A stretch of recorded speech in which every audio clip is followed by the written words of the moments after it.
Hello banking aspirants, April 2, 2026க்கான daily current affairs பாட்காஸ்ட்க்கு உங்களை அன்போடு வரவேற்கிறோம்.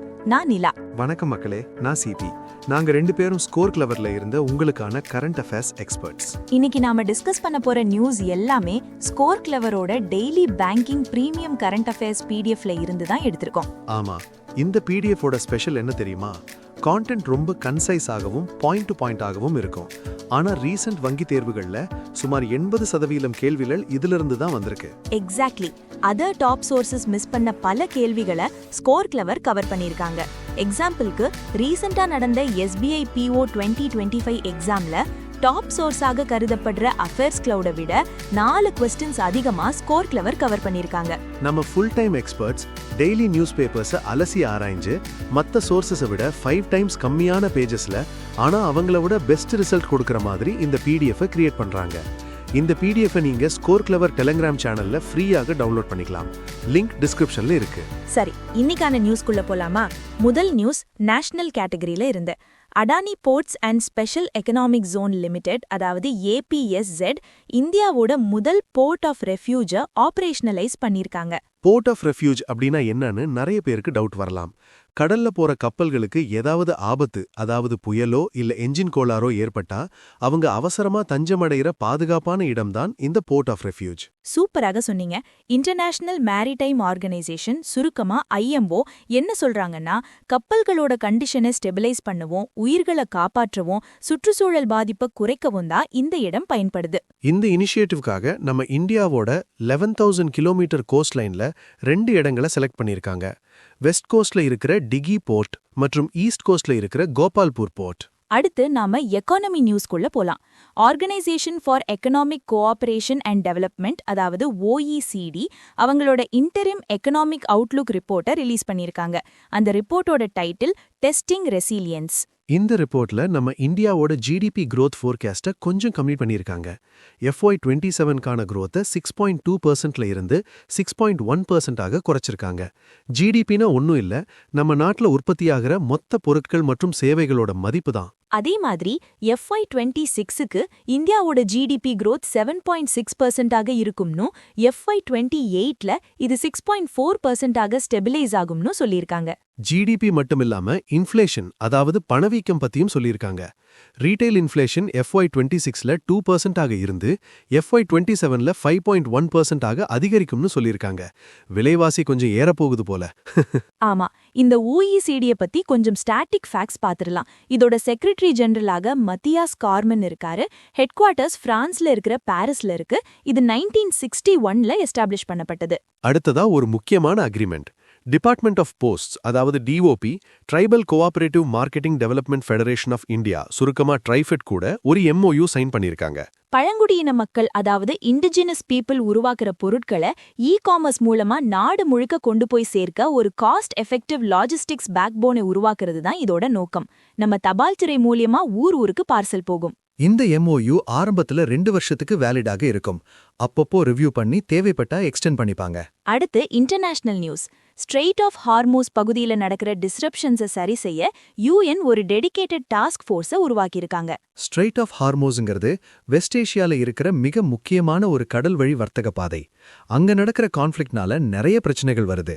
அதனால தான் UN secretary general Antonio Guterres இந்த டாஸ்க் ஃபோர்ஸை அனௌன்ஸ் பண்ணியிருக்காரு. இந்த டாஸ்க் ஃபோர்ஸ்க்கு லீடர் யாருன்னா ஜார்ஜ் மொரேரா டா சில்வா. இவரு UN office for project services, அதாவது UNOPS ஓட எக்ஸிக்யூட்டிவ் டைரக்டரா இருக்காரு. இந்த டாஸ்க் ஃபோர்ஸ்ல UNCTAD, அதாவது UNCTAD, அப்புறம் IMO மற்றும் இன்டர்நேஷனல் சேம்பர் ஆஃப் காமர்ஸ், சுருக்கமா ICCயோட ரெப்ரசன்டேட்டிவ்ஸும் இருப்பாங்க. அடுத்த நியூஸும் இன்டர்நேஷனல் கேட்டகரி தான். Inaugural edition of the world Buddhist peace conference 2026, அதாவது இதோட முதல் பதிப்பு ஹைதராபாத் மற்றும் தெலங்கானால இருக்கிற நாகார்ஜுன சாகர்ல உள்ள புத்தவனம் அப்படிங்கிற இடத்துல நடந்துச்சு. இத புத்தவனம் மற்றும் வியட்நாம் புத்திஸ்ட் சங்கா 2 பேரும் சேர்ந்து ஆர்கனைஸ் பண்ணாங்க. புத்தவனம்ங்கிறது தெலங்கானா டூரிசம் டெவலப்மெண்ட் கார்ப்பரேஷனோட ஒரு யூனிட். இந்த கான்ஃபரன்ஸ்ல தெலங்கானா தெலங்கானா பீஸ் டிக்ளரேஷனை அன்வெயில் பண்ணி அடாப்ட் பண்ணாங்க. அது மட்டும் இல்லாம புத்தவனத்தை ஒரு குளோபல் வேர்ல்ட் பீஸ் சென்டராக டெவலப் பண்ண போறதா தெலங்கானா கவர்மெண்ட் அனௌன்ஸ் பண்ணிருக்காங்க. சிறப்பான விஷயம். இந்த கான்ஃபரன்ஸ்ல தெலங்கானாவோட டூரிசம் அண்ட் கல்ச்சரல் மினிஸ்டரான ஜுப்பாலி கிருஷ்ணராவுக்கு grand prize for contribution to world peace அப்படிங்கிற விருது வழங்கப்பட்டுச்சு. ஸ்டேட் நியூஸ்ல டெல்லி பத்தி ஒரு update. Sahakar taxi cooperative limited மற்றும் டெல்லி போலீஸ் 2 பேரும் ஒரு MOU சைன் பண்ணிருக்காங்க. டெல்லியில 21 லொகேஷன்ஸ்ல இருக்கிற 34 ப்ரீபெய்ட் டாக்ஸி பூத்ஸை மேனேஜ் பண்ணவும் டிஜிட்டல் இன்டகிரேஷன் பண்ணவும் தான் இந்த அக்ரிமெண்ட். மக்களே, இப்போ ஒரு சின்ன பிரேக். கரண்ட் அஃபேர்ஸ் படிக்கும்போது நிறைய பேருக்கு இருக்கிற பெரிய பிரச்சனை படிச்சது மறந்து போறது தான். எக்ஸாம் நேரத்துல உட்கார்ந்து எல்லாத்தையும் திரும்ப ரிவைஸ் பண்றது ரொம்ப கஷ்டம். அதுக்கு தான் ஸ்கோர் கிளவர் ஆப் இருக்கு. கூகுள் பிளே ஸ்டோர்ல அவைலபிளா இருக்கிற இந்த ஆப்ல ஒரு யூனிக் நியூ லேர்னிங் டெக்னிக்கை யூஸ் பண்ணிருக்காங்க. நீங்க ஒரு விஷயத்தை படிச்சா அதை நீங்க எப்போ மறப்பீங்கன்னு ஆப்பே ப்ரெடிக்ட் பண்ணும். ஆமா, நீங்க மறக்கிற டைம் வரும்போது கரெக்டா அந்த இன்ஃபர்மேஷனை உங்களை ரிவைஸ் பண்ண வைக்கும். சோ நீங்க ஒரு தடவை படிச்சா போதும், எக்காலத்துக்கும் மறக்கவே மறக்காது. எக்ஸாம்ஸ்க்கு முன்னாடி மேனுவல் ரிவிஷன்ஸ் பத்தி நீங்க கவலையே பட தேவையில்லை. கண்டிப்பா எல்லாரும் ஸ்கோர் கிளவர் ஆப்பை டவுன்லோட் பண்ணி யூஸ் பண்ணி பாருங்க. அப்புறம் எங்களோட இந்த புது பாட்காஸ்ட் இனிஷியேட்டிவ் பத்தி உங்க ஃபீட்பேக்கை கமெண்ட்ஸ்ல சொல்லுங்க. இந்த பாட்காஸ்ட்டை கிரியேட் பண்ண நாங்க நிறைய எஃபர்ட் போடுறோம். சோ தயவு செஞ்சு உங்களோட லைக்ஸ் மூலமா எங்களுக்கு சப்போர்ட் பண்ணுங்க. குறைஞ்சது உங்க ஃப்ரெண்ட்ஸ் 5 பேருக்காவது ஷேர் பண்ணுங்க. அப்படியே சேனலையும் சப்ஸ்கிரைப் பண்ணவும் மறந்துடாதீங்க. சரி, அடுத்த நியூஸ்க்குள்ள போலாம். இந்தியன் ஆர்மியில நடந்த புது அப்பாயின்மெண்ட்ஸ் பத்தி பார்க்கலாம். லெப்டினன்ட் ஜெனரல் புஷ்பேந்திர பால் சிங், இவர் முன்னாள் vice chief of the army ஸ்டாஃபா இருந்தவர். இப்போ வெஸ்டர்ன் கமாண்டோட general officer commanding in chief, அதாவது GOC-in-C-ஆ அப்பாயிண்ட் ஆகியிருக்காரு. இவர் லெப்டினன்ட் ஜெனரல் மனோஜ் குமார் கட்டியார சக்சீட் பண்றாரு. அதே மாதிரி ஈஸ்டர்ன் கமாண்டோட GOC-in-C-ஆக லெப்டினன்ட் ஜெனரல் VMB கிருஷ்ணன் பொறுப்பேற்றிருக்காரு. இவரு லெப்டினன்ட் ஜெனரல் RC திவாரி இடத்துக்கு வந்திருக்காரு. சதர்ன் கமாண்டோட GOC-in-C-ஆ lieutenant general Sandeep Jain appoint ஆகியிருக்காரு. இவரு லெப்டினன்ட் ஜெனரல் தீரஜ் சேத்தை சக்சீட் பண்றாரு. அப்ப தீரஜ் சேத்துக்கு என்ன பதவி கிடைச்சதுன்னு கேக்குறீங்களா? அவர் தான் இப்போ புது vice chief of the army staff, அதாவது VCOAS ஆக பொறுப்பேற்றிருக்காரு. அடுத்ததா அவார்ட்ஸ் கேட்டகரி. ஆர்ச்சரி, அதாவது வில்வித்தையில ஒரு செம பெருமையான நியூஸ். ஜம்மு அண்ட் காஷ்மீரை சேர்ந்த 19 வயதான ஷீதல் தேவி இந்தியாவோட முதல் கைகள் இல்லாத ஃபீமேல் பேரா ஆர்ச்சர். இவங்களுக்கு வேர்ல்ட் ஆர்ச்சரி ஃபெடரேஷன் பேரா ஆர்ச்சர் ஆஃப் தி இயர் 2025 விருதை கொடுத்திருக்காங்க. இவங்க ரீசெண்டா சவுத் கொரியால இருக்கிற குவாங்ஜூல நடந்த வேர்ல்ட் பேரா ஆர்ச்சரி சாம்பியன்ஷிப்ஸ் 2025ல கோல்டு மெடல் ஜெயிச்சாங்க. இந்த கோல்டு ஜெயிச்ச முதல் மற்றும் ஒரே கைகள் இல்லாத ஃபீமேல் ஆர்ச்சர் இவங்க தான். இதே அவார்ட்ஸ்ல துர்க்கியே நாட்டை சேர்ந்த எமிர்கான் ஹனேய்க்கு ஆர்ச்சர் ஆஃப் த இயர் விருதும், பிரான்ஸ் நாட்டை சேர்ந்த பப்டிஸ்ட் ஆடிஸ்க்கு young archer of the year விருதும் கிடைச்சிருக்கு. அடுத்து ஹாக்கி இந்தியா ஆனுவல் அவார்ட்ஸ் பத்தி பார்க்கலாம். நியூ டெல்லியில நடந்த 8th ஆனுவல் அவார்ட் செரிமனில இந்தியன் மென்ஸ் ஹாக்கி டீமோட மிட்ஃபீல்டர் ஹர்திக் சிங்குக்கும் விமென்ஸ் டீமோட ஃபார்வர்ட் நவ்னீத் கவுருக்கும் hockey India Balbir Singh senior award for player of the year விருது வழங்கப்பட்டுச்சு. 2 பேருக்கும் தலா 20 லட்சம் ரூபாய் பரிசு கிடைச்சது. முன்னாள் கேப்டன் ஜஃபர் இக்பாலுக்கு major Dhyan Chand life time achievement award வழங்கப்பட்டுச்சு. பரிசுத் தொகை 25 லட்சம் ரூபாய். அப்கமிங் பிளேயர்ஸ்க்கான விருதுகளும் கொடுத்தாங்க. மென் அண்டர் 19 கேட்டகரியில பிரின்ஸ் தீப் சிங்குக்கு ஹை ஜுகராஜ் சிங் அவார்டும், விமென் அண்டர் 21 கேட்டகரியில சாக்ஷி ராணாக்கு ஹை அசுந்தா லக்ரா அவார்டும் கிடைச்சது. 2 பேருக்கும் தலா 10 லட்சம் ரூபாய். Best member unit of the இயராக ஹாக்கி யூனிட் ஆஃப் ஜார்க்கண்டை செலக்ட் பண்ணி 2.5 லட்சம் ரூபாய் கொடுத்தாங்க. இந்த விழாவில் யூனியன் மினிஸ்டர் மன்சுக் மாண்டவியா மற்றும் யூனியன் மினிஸ்டர் ஆஃப் ஸ்டேட் ரக்ஷா காத்ஸே கலந்துக்கிட்டாங்க. அடுத்து ஸ்போர்ட்ஸ் கேட்டகரி. F1 ரேசிங்ல ஒரு புது ரெக்கார்ட். மர்சிடீஸ்க்காக ரேஸ் பண்ற 19 வயசான Italian player Andrea Kimi Antonelli formula 1 Japanese grand prix 2026 ஜெயிச்சிருக்காரு. இதனால F1 வேர்ல்ட் சாம்பியன்ஷிப்பை லீட் பண்ற மிக இளம் வயது டிரைவர், அதாவது யங்கஸ்ட் டிரைவர் இன் ஹிஸ்டரி அப்படிங்கிற சாதனையை அவர் படைச்சிருக்காரு. கிரிக்கெட்லயும் ஒரு செம ரெக்கார்ட் வந்திருக்கு. ரவாண்டா நாட்டை சேர்ந்த ஃபேனி உட்டாகுஷிமானிந்தே விமென்ஸ் T20I கிரிக்கெட்ல செஞ்சுரி அடிச்ச மிக இளம் வயது பிளேயராக மாறிட்டாங்க. அவங்க வயசு வெறும் 15 years and 223 days. நாம 15 வயசுல என்ன பண்ணிட்டு இருந்தோம்னு நினைச்சா சிரிப்பா வருது. ஆமா, லேகாஸ்ல நடந்த நைஜீரியா இன்விடேஷனல் விமென்ஸ் T20I டோர்னமெண்ட்ல கானா டீமுக்கு எதிரா 65 பால்ஸ்ல 111 ரன்ஸ் அடிச்சிருக்காங்க. இதுல 17 பவுண்டரிகள் அடங்கும். இதுல இன்னொரு ஸ்பெஷல் என்னன்னா, ஆண்கள் பெண்கள்னு எல்லா கேட்டகரியும் சேர்த்து பார்த்தா கூட T20Iல செஞ்சுரி அடிச்ச யங்கஸ்ட் பிளேயர் இவங்க தான்.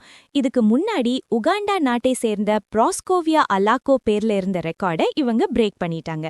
ஒலிம்பிக்ஸ் பத்தி ஒரு முக்கியமான அப்டேட். இன்டர்நேஷனல் ஒலிம்பிக் கமிட்டி, அதாவது IOC அவங்களோட எக்ஸிகியூட்டிவ் போர்டு மூலமா ஒரு புது பாலிசியை அப்ரூவ் பண்ணிருக்காங்க. அதோட பேரு protection of the female category in Olympic sport. இது ஜூலை 2028ல USAல நடக்க போற லாஸ் ஏஞ்சலிஸ் 2028 ஒலிம்பிக் கேம்ஸ்ல இருந்து அமலுக்கு வரும். இது 2021ல கொண்டு வரப்பட்ட ஃப்ரேம் ஒர்க்கை ரீப்ளேஸ் பண்ணுது.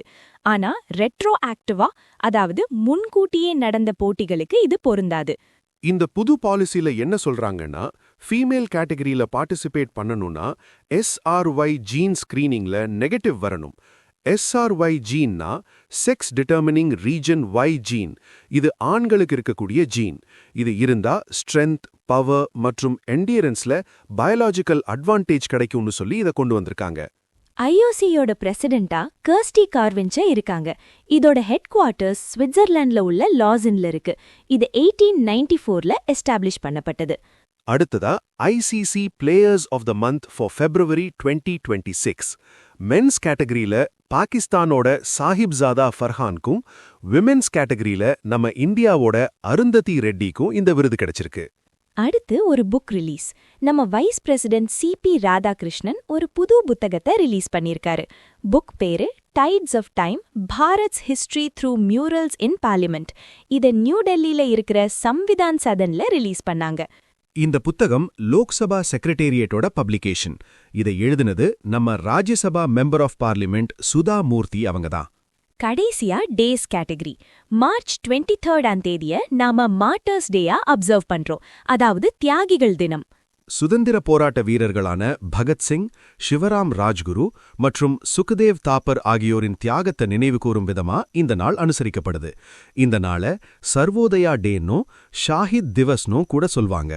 அவ்வளோதான் மக்களே, இன்னைக்கான எல்லா நியூஸையும் நாம டீட்டெயில்ஸா பார்த்துட்டோம். ஆமா, க்ளோசிங்க்கு முன்னாடி ஒரு சூப்பரான அனௌன்ஸ்மெண்ட். நீங்க இன்னைக்கு படிச்ச கரண்ட் அஃபேர்ஸை உடனே டெஸ்ட் பண்ணி பார்க்கணுமா? டெலகிராம்ல டெய்லி இரவு 8 மணிக்கு கரண்ட் அஃபேர்ஸ் லீக் குவிஸ் நடக்குது. இது சும்மா சாதாரண குவிஸ் இல்ல, கரண்ட் அஃபேர்ஸ்க்கான IPLன்னு சொல்லலாம்.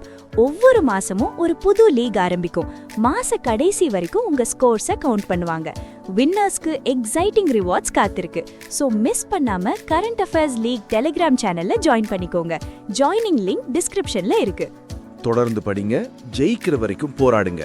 நாங்க நாளைக்கு உங்களை இன்னொரு பாட்காஸ்ட்ல சந்திக்கிறோம். பாய் எவ்ரிவான். பாய் மக்களே, கீப் ரிவைசிங்.